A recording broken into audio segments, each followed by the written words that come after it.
전도를 하는 멘트가 바뀌었습니다.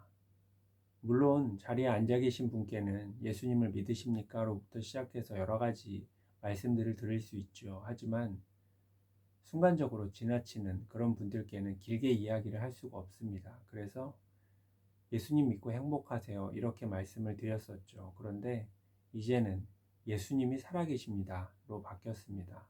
물론 시간이 조금 더 허락한다면 예수님 믿고 행복하시라고 그 이야기도 뒤에 붙여서 드리죠. 그렇습니다. 예수님께서는 살아계십니다. 그래서 제가 어제 잘못한 거, 실수한 거, 오늘 아침이 되어서 사과를 드릴 수 있었습니다. 그리고 오늘은 다른 사람의 짐까지도 대신 져줄 수가 있었습니다.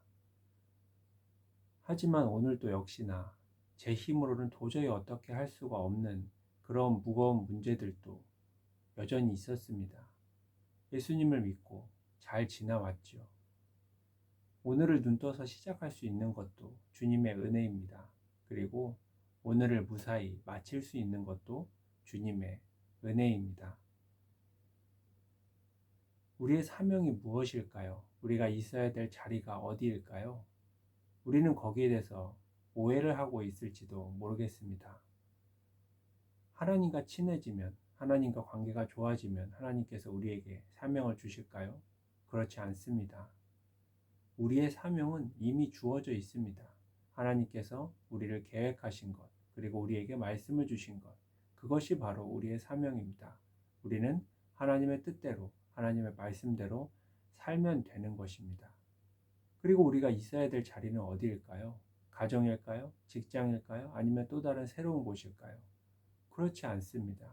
우리가 있어야 될 그 자리는 다른 어떤 것도 아닌 바로 하나님의 다스림 가운데 있는 것입니다.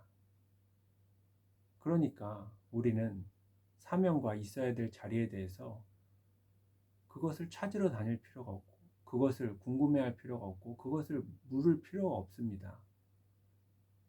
그 전까지는 아무것도 할 수가 없다고 그렇게 허둥대고 있거나 멈추어 서 있을 필요가 없습니다.